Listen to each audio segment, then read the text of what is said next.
Greetings, humans. Unknown here, and welcome back to part 7. Oh, well, welcome back to another What If. Today's one being part 7 to What If Midoriya or Deku had an adaptation quirk. The closing of the closet door. Alright, so. How do I start this? Alright, the same way I start every video. Like, subscribe, hit the notifications, set it to all because YouTube is wonky. In the description, Discord link, which is available there. There's also the playlist of 2 what ifs. One of them, the playlist to the adaptation what if. Watch all those parts because I do a quick recap on a very, very, very long video. And the other one is the What If Deku Had the Powers of the Sages 6 Pass from Naruto. That one's on hiatus because I'm too lazy to work on that one. And this one intrigues me more. So, watch the playlist, subscribe, like if you like the content, comment if you guys have any questions about the what if you have anything to say about how the what if's going, or how it should go in the future, any ideas for future what ifs. Either put them in the comments or in the Discord. I'm thinking about setting up an Instagram, but knowing that I have a Discord, I might not. And with that being said, let's get into the recap. In the last part, a few interesting things happened. Midoriya had fully gained a grasp of his full cowling, but we're probably not going to be calling it full cowling. Same thing with all the other basic attacks. I haven't thought of what to call them yet, so another thing you guys can comment down. Another thing, or we also went over the entirety of the Hero Killer Stain arc, where Midoriya takes on Stain, challenging both his and Stain's ideals, along with helping Ida go onto the right path, as well as figuring out the true intentions of some heroes.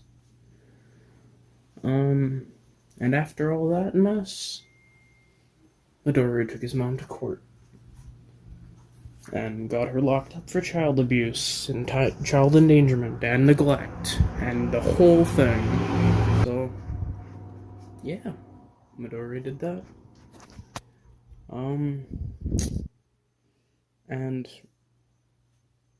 as that happens, that's where we leave back into the what if, starting right now. As the classes go by, or as the day goes by, word about the final exams is circulating around school. As Midoriya talks to Kendo, asking what he thinks the final exams could be, Momo starts speaking up, seeing as though literally everyone's thinking the same thing, stating that in other classes, or in other years, they had to fight the robots for where they were fighting in the sports festival and entrance exam. Though Midoriya brushes this off, stating that they're likely not gonna need to do that again, seeing as though they already did that for the entrance exam, and seeing as though 1A had already fought against actual real-life villains in real-life scenarios, that they might need to step things up a little bit. Some of the class acknowledge this, but then ideas start circulating around about what exactly the final exams could be if not robots. Well, aside from the practical portion, at least. Nobody knows exactly until a distressed look washes over Momo's face, stating that they might need to actually fight the teachers, pro-heroes. The class immediately turned to her questioning what she means, but the look on her eyes is exactly what it needs to. They might need to fight the pro heroes if they've already fought against villains. And with that statement being said, dread washes over the entire classroom, as they realize now that they don't only need to study an extreme amount, but they also need to train so that they're able to fight against pros. So that's fun for them. Time goes by as they're preparing for the final exams, both training physically and mentally. And as the day of the final exam rolls around, they think they're ready, for the most part. And during this little segment of time, Midoriya and Kendo were training because why not? So Kendo's going to be a little bit stronger. Not that it really matters all that much. Because I'm going to put everyone in teams like they had in canon. The exact same teams, just swapping out Mineta, because Mineta's gone. Swapping out Mineta and Kendo. So the teams go as they did in canon. Every team who passes in canon passes in this what if. So all the teams normally. And then I'm going to go over a little bit about how the two altered matches go. As for what's his face,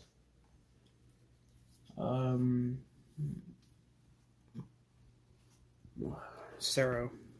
As Sero and Kendo fight against Midnight, Sero or Mineta does nearly the same thing, or not Mineta, but Kendo does nearly the same thing. But in place of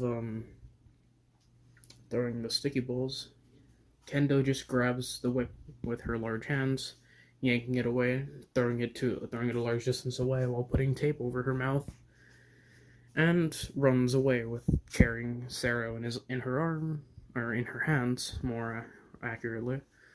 But she just carries Sero away in her arms, sprinting towards the exit, which she gets to, leaving in a pass. And as for why Midori and Bakugo are a part of a team, not having the same anger issues or anger-based trauma as they did in canon, some might question as to why. And the reason is because it was stated in their logs that they were good friends in elementary, quote-unquote good friends. But they had suddenly become super distant after an unnamed incident that had happened. It just says incident on Midoriya's record, and after that day, apparently they had become not friends, or I don't know. Yeah, not friends. Not knowing exactly as to why, the teachers just believed that they had a falling out. With Aizawa not being told this by Midoriya for two reasons. Number one, Midoriya doesn't want to get Bakugo in trouble, and number two, plot. So then they're put on a team, and it goes nearly as it does in canon, with Midori or with All Might throwing a large punch, Bakugo stating that he doesn't need Midori to work with or to win, and that he would rather lose than working with Midoriya. Midoriya punches Bakugo in the face. The entire shebang happens. But this time, Midoriya isn't able to, or is able to do more damage to All Might. Instead of just hitting him slightly, dazing All Might, he full-on sends All Might into a wall as he picks up Bakugo and makes a deadline to the exit which they both pass. So yeah. So basically everyone who passes in canon, with the exception of Kendo and Mineta, though Kendo does pass in Mineta's place. So that happens. They get their scores back for the practical test. I would say Midoriya places pretty high this time. So Kendo takes Midoriya's canon place, and Midoriya takes Minetta's canon place. Because I'm not saying Midoriya is the smartest person around. I'm just saying that he's not going to be past Midoriya smart. He's going to be more than just hero smart. He's going to be actually academically smart. Haha, the video cut and I didn't notice for a good while. Alright, I don't know where I left off. But let's just hope I left off around this point. Midoriya and everyone pass. So that's a good thing. Everyone who passes in canon, with just a slight change around of Kendo, Midoriya. I mean, Midoriya still passes, but you know what I mean. And yeah, everyone passes how they do. They get their scores back. I think I remember saying something about the scores. So they get their scores back. That's good. You know how they place, as I probably have said before. I don't know where I said or where the video cut. So yeah, I don't know. But yeah, after class, or well, before class ends, because I have to do something after class. So before class ends, Kendo congratulates Midoriya on passing. Midoriya does the same, and the whole thing of them being in an awkward relationship, but not really awkward relationship because they're just friends, but not really because of what happened in the prior part, but still kind of just friends because nothing official has been stated yet. Yeah, you know. So that whole thing goes by. Them being awkward in class, not knowing how to approach each other right now.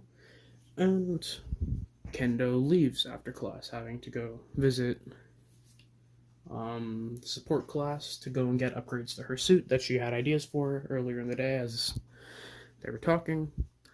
And before anything, Aizawa stops Midoriya in the class, stating that he needs to talk to Midoriya. Midoriya stops and listens, as he does, and Aizawa asks Midoriya to sit down. Midoriya is slightly concerned about this, seeing as though Midoriya doesn't know why, and Aizawa just states, Midoriya, I know that this might be a little too soon, and seeing as though that you're nearly an adult already, but you're still not. You still should have an adult guardian in your life. So I was going to ask you if you would like me to take a fatherly role in your life. Midoriya looks at Aizawa confused for a second. A fatherly role? What exactly do you mean by that, Aizawa? And Aizawa pinches the bridge of his nose, not knowing how to put what he's trying to say into words. What I'm trying to say, Midoriya, is would you like me to adopt you? Midoriya sits there with a dumbfounded look on his face, not knowing exactly how to respond.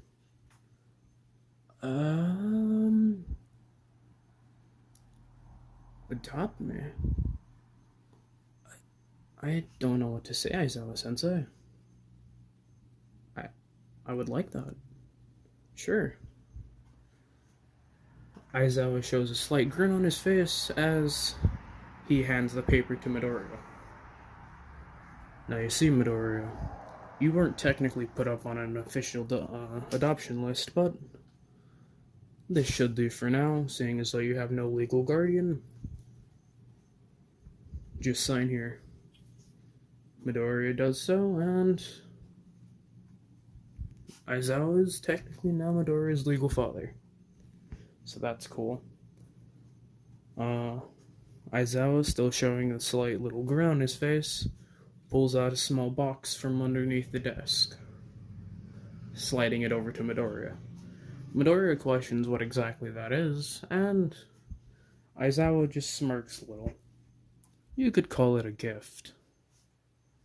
Of sorts. A gift for two things.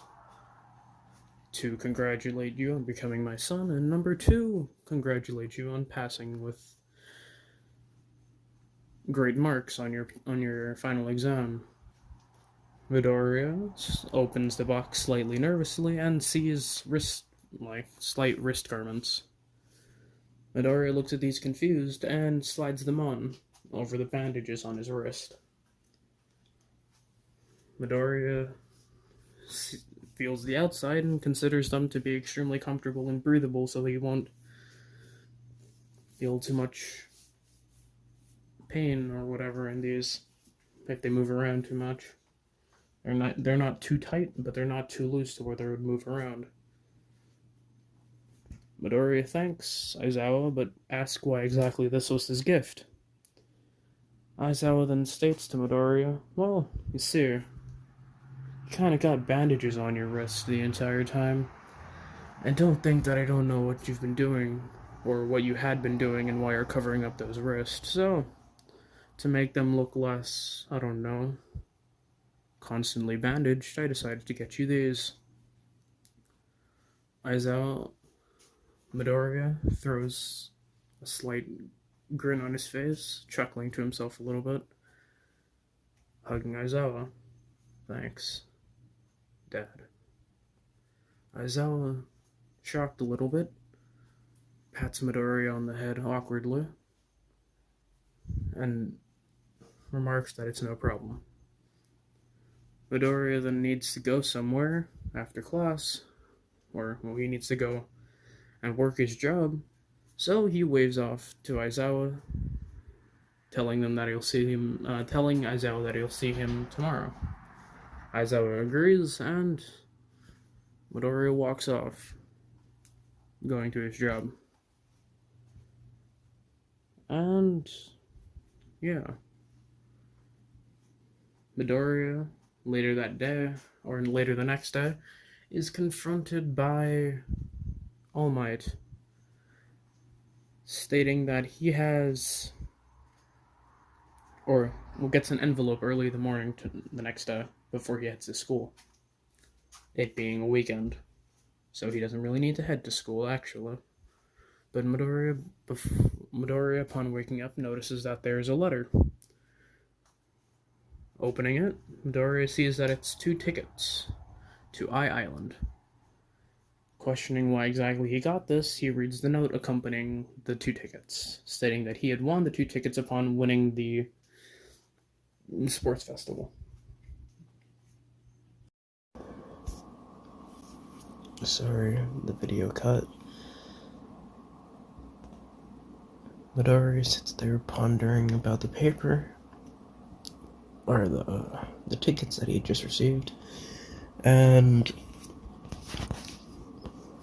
ultimately decides upon seeing this that he's going to take someone, preferably Kendo, to Island. But then, before he's able to call Kendo, he gets a call on his phone. Midoriya looks down at who's calling him at this time, and Midoriya sees that it's All Might.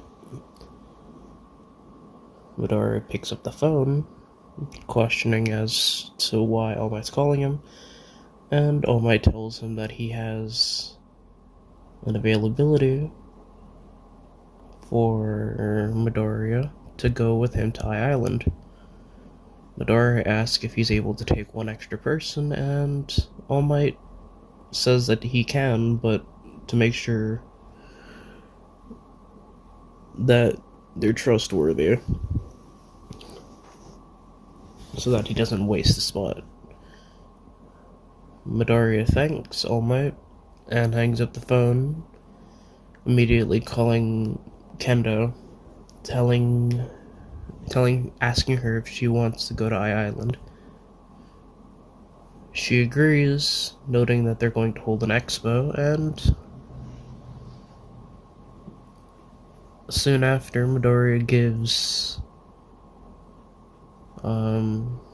Bakugo the remaining 2 tickets that he had won at the sports festival. Midoriya later goes and grabs dinner with Aizawa to celebrate Aizawa becoming his father, or his legal father. And that's it for that day. Midoriya heads home after saying bye to Aizawa, and Midoriya goes home, falling asleep. The next day, Midoriya flies out to Eye Island with both Kendo and All Might. Kendo being extremely astonished that All Might is going on a trip with them to Eye Island. But Midoriya states that he's the one that invited both of them. All Might staying in his buff form for as long as he can, unless he goes and takes breaks, which he does often, wanting to be able to preserve his buff form as long as he can. Decides to go into the bathrooms or into different areas of the plane that they're in, just so he can de-transform and just relax for a while. Meanwhile, while they're doing this, Midoriya and Kendo just continue talking on the flight. Kendo continuously thanking Midoriya for bringing her along. Midoriya continues to state that it's no problem and that he wanted her to go, to which every time Midoriya says this, Kendo wears a slight blush on her face. Soon enough, they land on Eye Island, in which All Might is getting swarmed by a large amount of people there, on the account of him being the #1 hero. All Might, or Midoriya and Kendo, wait on the side as All Might gets all this attention, and as the crowds die down, Midoriya finally asks as to why All Might's bringing them to Eye Island. Aside from having an expo. Midoriya, or All Might, then states that he's here to meet an old friend. Midoriya questioning what exactly he means, immediately seeing someone rocket towards him quickly, leaping into his arms, calling All Might Uncle All Might, wrapping him in a big hug. Midoriya questions as to who exactly this is, questioning if this is the friend that he had been previously talking about, but considers her to be too young, accounting on both her age and her calling All Might uncle. But also noting on the blue hair, thinking that this might actually be family related.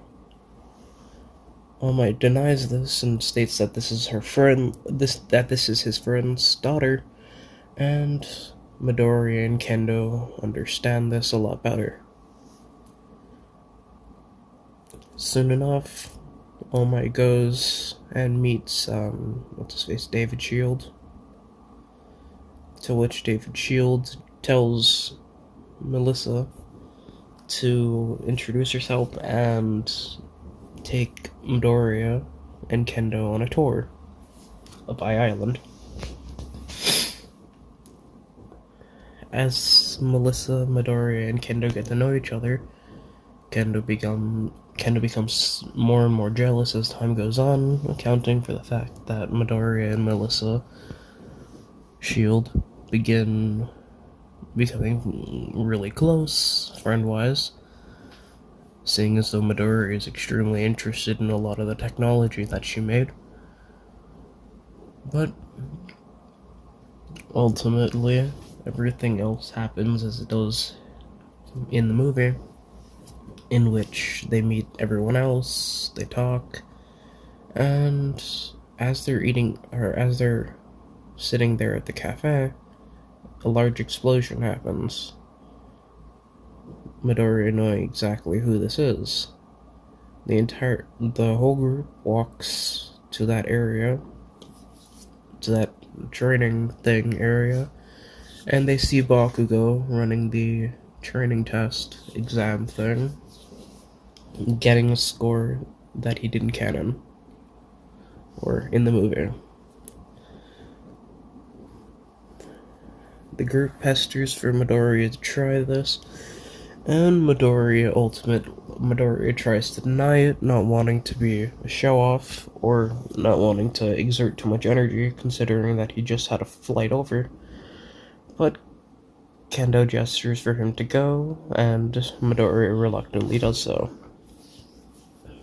Midoriya goes and immediately blitzes through the thing using 50%, or using a decent amount of one for all, destroying a ton of the robots in extremely quick succession, beating the entire thing faster than any of the other people, getting first place for that little thing. Bakugo is obviously upset, but Melissa's shield thinks to herself, considering that this power seems a lot like All Might's. Seeing as though Midoriya is holding back. After some time, the people who are working get invited to the gala, like how they do in the movie, and as everyone's heading out, Melissa Shield tells Midoriya that she has something to show him. Kendo, hearing this, decides to trail them, not knowing what exactly she's doing, but feeling that she wants to do this purely out of jealousy sake. Kendo follows them the entire way and sees Melissa give Midoriya the power gauntlet. Midoriya questions exactly what this does, and Melissa explains that it does, or that it allows Midoriya to use his full power, seeing as though he's been suppressing it this entire time. Midoriya thanks her, immediately pressing the back button on the panel, turning it into a bracelet, which Midoriya tucks away slightly. Thanking her, stating that he needs to go and get dressed, he leaves, and upon leaving, Kendo immediately sprints down the hallway, going back to her hotel room. Everyone gets dressed and goes to the party. Everyone gets dressed and goes to the little gala area, and what happens in the movie happens again, entering into a security breach. In this event, the entire group is locked inside the gala, or locked outside of it, kind of, inside, outside, and notice that the villains have taken over and even restrained All Might. The entire group is concerned at this, but they devise a plan, and due to Melissa knowing the layout of the building, they go and tell All Might that all he needs to do is sit tight for a while and they'll handle everything. Midoriya, or All Might, acknowledging this fact, and All Might acknowledges this fact and just sits there trying to maintain his buff form. The entire class runs through, trying not to trigger any traps, but Kaminari triggers the traps that Mineta did in canon. So, most of the trials are the exact same, and handled in the exact same way, as they begin climbing the floors and going up, and all the way up to where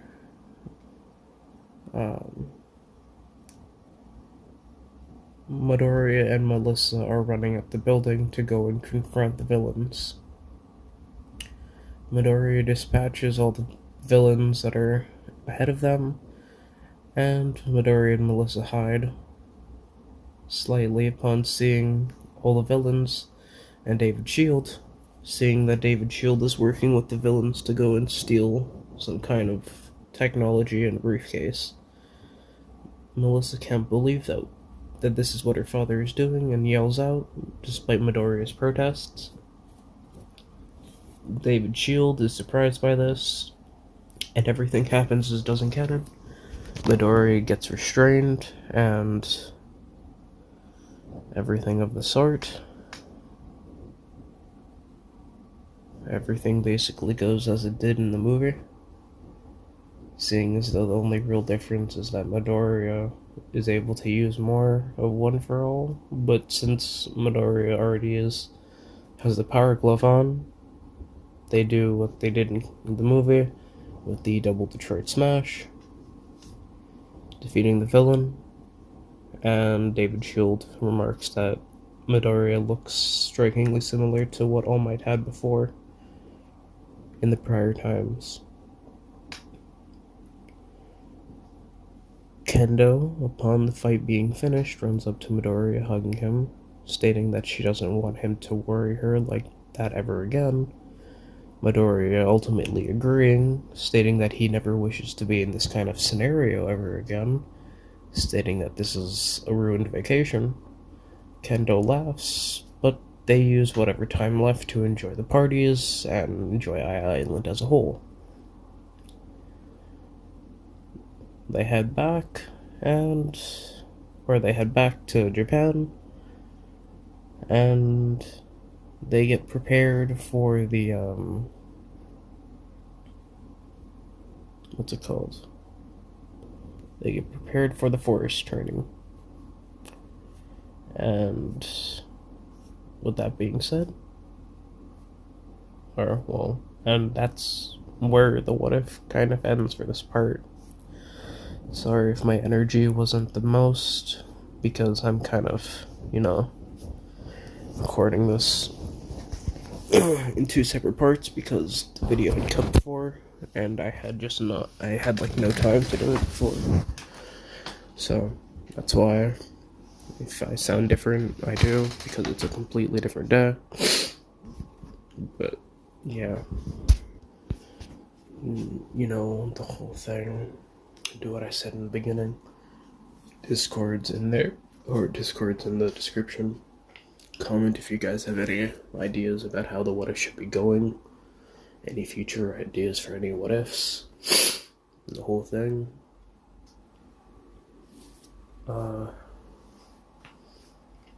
Yeah. I have an idea for a what if that's coming out.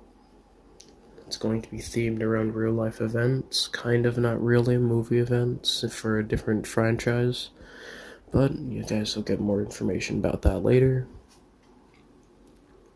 The whole thing I said in the beginning, again I say it again, and yeah, with nothing more to add, I leave you with this. With that being said, see ya.